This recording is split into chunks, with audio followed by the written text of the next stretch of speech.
Vous vous réveillez un beau matin de printemps, les oiseaux chantent, le soleil brille. Mais dans votre jardin, c'est le cauchemar absolu. Vos magnifiques plants de tomates, que vous bichonniez depuis des semaines, sont noirs, flétris, totalement détruits en une seule nuit.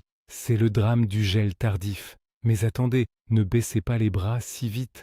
Dans cette vidéo, nous allons plonger dans les secrets les mieux gardés des horticulteurs professionnels pour protéger vos cultures. Vous allez découvrir des astuces étonnantes et je vous promets que vous ne regarderez plus jamais un simple seau d'eau de la même manière. Et si je vous disais que parfois, pour sauver une plante du gel, il faut la recouvrir de glace? Intriguant, n'est-ce pas? Nous allons détruire ensemble quelques mythes tenaces qui ruinent vos récoltes chaque année.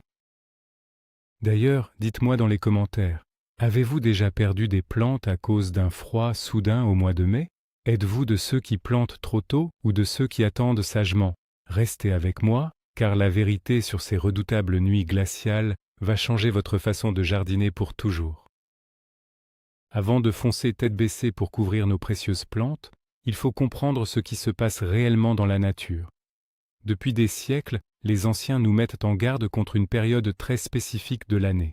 En Europe, on les appelle les fameux saints de glace. Ce sont traditionnellement les 11e, 12e et 13e jours du mois de mai. Historiquement, c'est la période charnière où les dernières grandes masses d'air froid polaire descendent une ultime fois du nord pour affronter la chaleur naissante du printemps. La nature est en pleine ébullition. La sève circule à plein régime dans les arbres et soudain, le thermomètre plonge brutalement sous la barre du zéro. C'est un choc thermique d'une violence inouïe pour le monde végétal.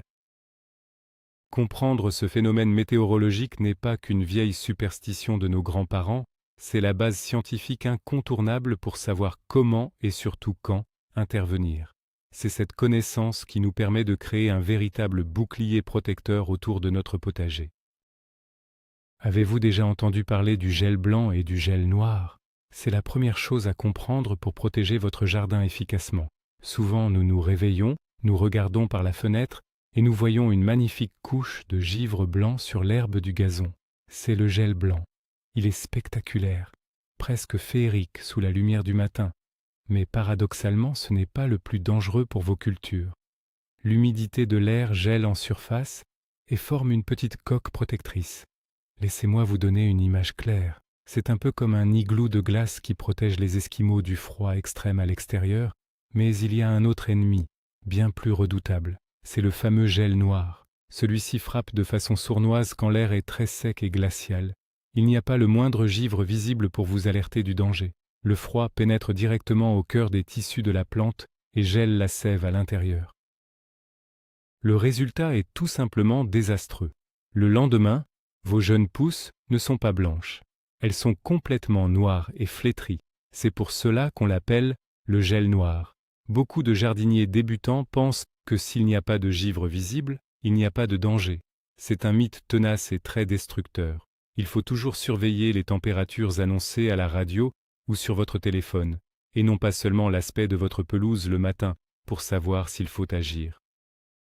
Mais pourquoi nos plantes sont-elles si vulnérables à cette période précise de l'année? La réponse se trouve dans ce qu'on appelle le terrible piège du faux printemps. Imaginez la situation. Nous sommes au mois d'avril. Il fait un temps absolument magnifique.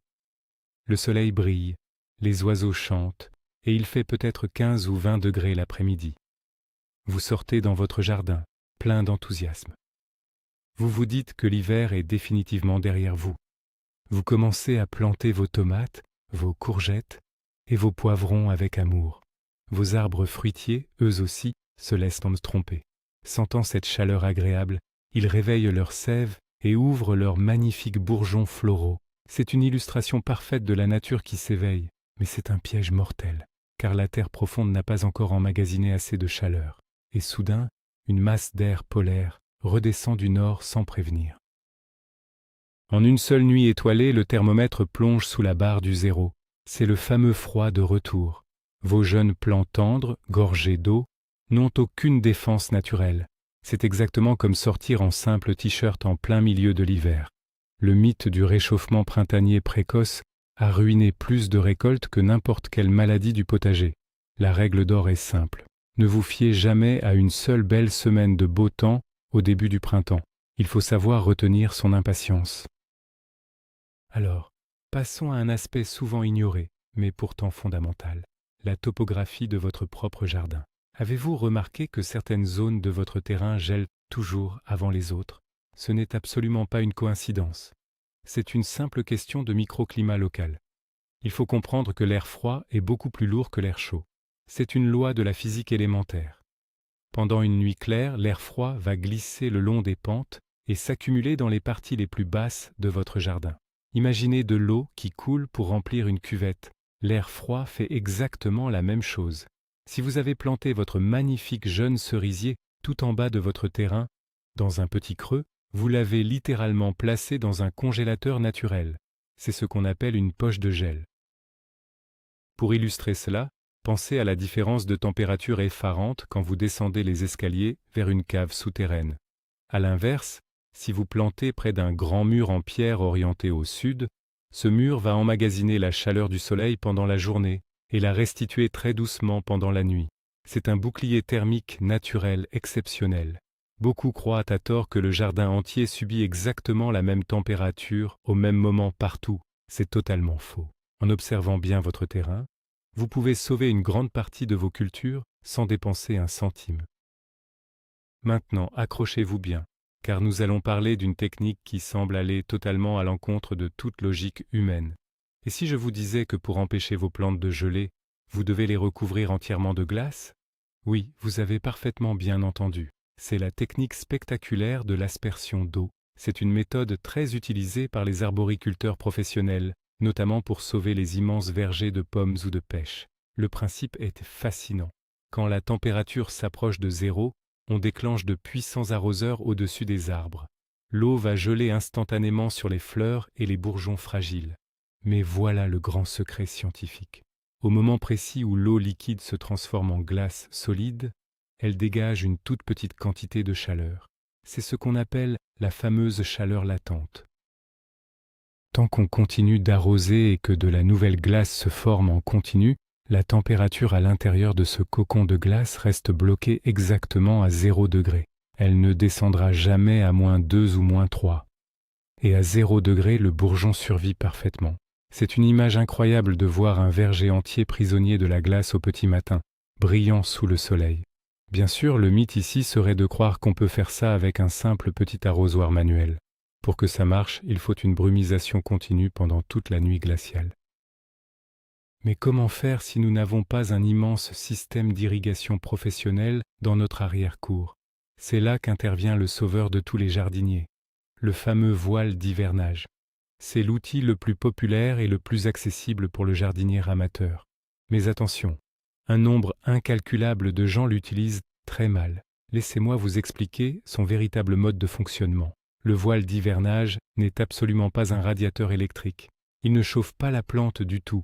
Son rôle unique est de capturer la chaleur naturelle qui remonte du sol profond pendant la nuit. Imaginez que vous dormez sous une couverture très fine en hiver. Ce n'est pas la couverture elle-même qui est chaude, c'est votre propre corps. Et la couverture empêche juste cette chaleur précieuse de s'échapper vers le plafond. C'est exactement la même chose pour le sol de votre potager.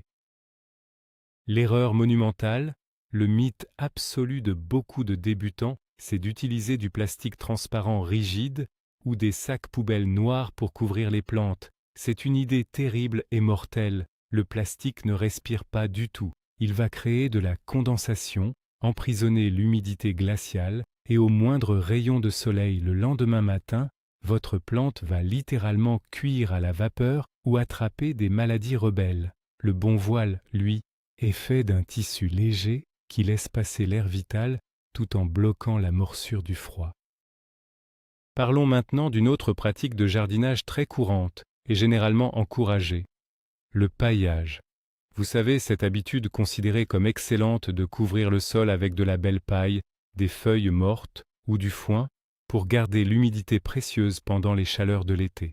Eh bien, figurez-vous qu'en période de gel printanier, le paillage peut soudainement devenir le pire ennemi de vos jeunes plantes. C'est un retournement de situation assez étonnant, n'est-ce pas? Voici pourquoi cela se produit. Comme nous l'avons vu précédemment, le sol a grandement besoin d'accumuler de la chaleur le jour pour la relâcher doucement la nuit. Si vous avez une épaisse et confortable couche de paille autour de vos jeunes plantations, cette couche agit comme un isolant thermique parfait. Elle empêche les chauds rayons du soleil de venir réchauffer la terre pendant la journée. Et la nuit, elle bloque totalement la chaleur du sol qui essaie désespérément de remonter pour réchauffer l'air autour de vos pauvres petites plantes. Le résultat est sans appel. La température de l'air juste au-dessus du paillage va chuter de 1 à 2 degrés de plus que s'il n'y avait rien du tout au sol. C'est amplement suffisant pour tout détruire. Le grand mythe du paillage d'hiver qui protège du gel printanier est donc à nuancer fortement. Pour les jeunes pousses fragiles, il vaut beaucoup mieux écarter temporairement la paille en avril et mai. Alors, que faire si un méchant coup de froid inattendu est annoncé à la télévision pour le soir même et que vous n'avez aucun voile d'hivernage sous la main dans votre cabanon? C'est le moment de faire appel aux bonnes vieilles astuces de grand-mère et au merveilleux système de la débrouille. La méthode de la cloche improvisée est un grand classique indémodable qui a largement fait ses preuves depuis des générations entières. Vous pouvez utiliser presque tout ce qui vous tombe sous la main pour créer une mini-serre de protection individuelle en urgence. Un simple pot en terre cuite, retourné sur une jeune pousse de tomate délicate, est absolument parfait. La terre cuite accumule un petit peu de chaleur le jour et protège très bien des vents glacials nocturnes. Vous pouvez aussi utiliser de grandes bouteilles en plastique d'eau minérale coupées en deux. Mais attention, l'exemple parfait d'une erreur très courante est d'oublier de retirer ces bouteilles le lendemain matin quand le soleil se lève enfin. Sinon, la chaleur va monter à 40 degrés en une seule petite heure et brûler la plante instantanément. Un autre secret fascinant et très économique est l'utilisation de simples vieilles feuilles de papier journal. Si vous avez des petites rangées de semis de carottes, faire de petits chapeaux ou des petites tentes en papier journal offre une protection surprenante contre une gelée blanche légère de fin de saison. Passons maintenant à une méthode beaucoup plus spectaculaire et très active. Quand les protections passives habituelles ne suffisent plus du tout et que le thermomètre annonce un terrible et glacial -5 degrés, il faut sortir l'artillerie lourde. Je veux bien sûr parler du chauffage direct du jardin ou du verger. Avez-vous déjà vu ces images magnifiques, grandioses et presque mystiques de grands vignobles français illuminés par des milliers de petites flammes, scintillantes au beau milieu de la nuit sombre? C'est la fameuse technique des bougies antigel. Ce sont de gros pots métalliques remplis de cire ou de paraffine spéciale que l'on allume entre les rangées de plantes précieuses. L'objectif n'est évidemment pas de réchauffer toute l'atmosphère de la planète, c'est totalement impossible. L'idée ingénieuse est de créer de multiples petites colonnes d'air chaud qui vont remonter doucement et brasser l'air froid ambiant qui stagne au sol. C'est une illustration parfaite de la lutte acharnée de l'homme contre les éléments déchaînés. Pour un jardinier amateur motivé, vous pouvez reproduire cette technique ancestrale à plus petite échelle. Par exemple, si vous avez un très grand arbre fruitier précieux en pleine floraison printanière, vous pouvez placer quelques grosses bougies d'extérieur sous sa large ramure. Le mythe serait de croire qu'un simple petit feu de bois joyeux fera l'affaire, car il s'éteint bien trop vite. Nous avons beaucoup parlé de l'air chaud et de l'air froid, mais il y a un troisième acteur totalement invisible qui joue un rôle absolument déterminant lors des terribles nuits de gel, c'est le vent. C'est un sujet fascinant et rempli de contradictions surprenantes. Vous avez peut-être déjà remarqué que les gelées printanières les plus sévères et les plus mortelles surviennent presque toujours lors des nuits parfaitement claires et incroyablement calmes, sans le moindre petit souffle d'air. Pourquoi donc ? Tout simplement parce que le calme plat et absolu permet à l'air froid, qui est très lourd, de stagner paresseusement au ras du sol de votre potager. Imaginez une grande flaque d'eau glacée totalement invisible qui engloutit vos petits légumes sans bruit. Mais si par chance une légère brise se lève pendant la nuit, le miracle naturel opère.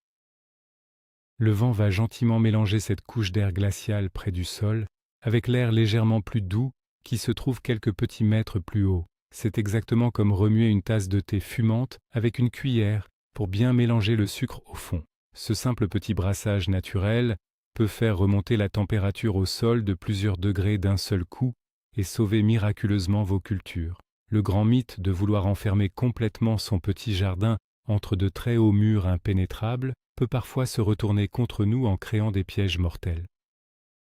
Voici une autre stratégie très intéressante qui va totalement à l'encontre de tous nos instincts naturels de bons jardiniers face au froid mordant. Si un grand gel est fermement annoncé à la météo pour la nuit, devriez-vous laisser la terre de votre potager bien sèche ou devriez-vous l'arroser abondamment la veille au soir? Intuitivement, la grande majorité des gens pourraient se dire que l'eau va geler, se transformer en glace et aggraver terriblement la situation des racines.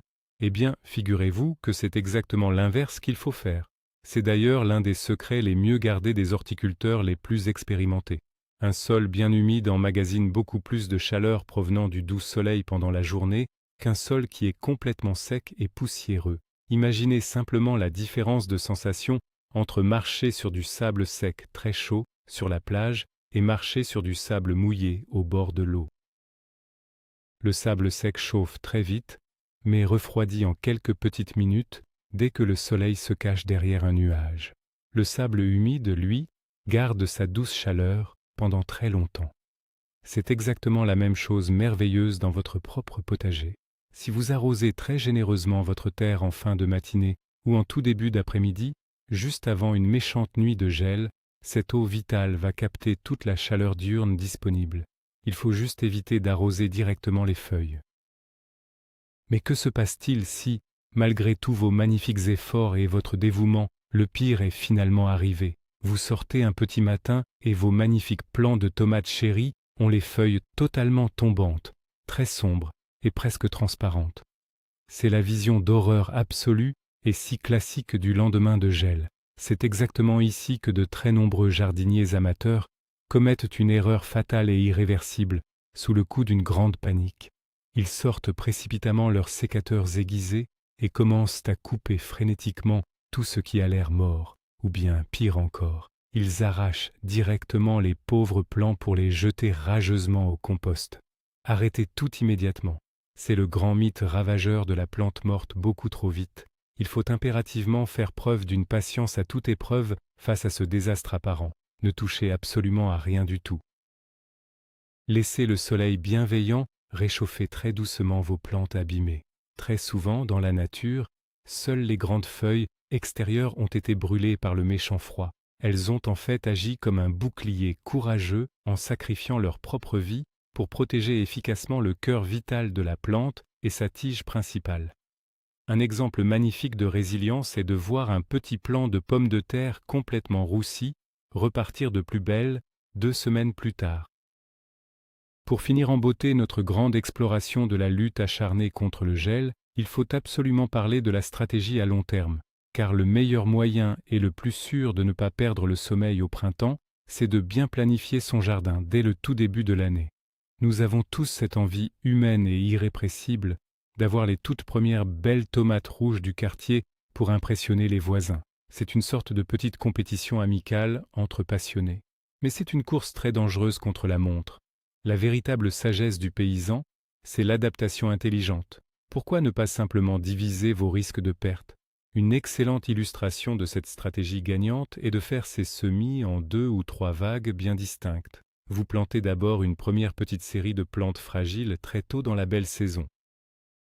Si elles passent à travers les gelées, vous êtes le roi du monde potager. Si elles gèlent tristement, ce n'est pas grave du tout, car vous avez sagement gardé une deuxième belle série bien au chaud dans votre maison protectrice.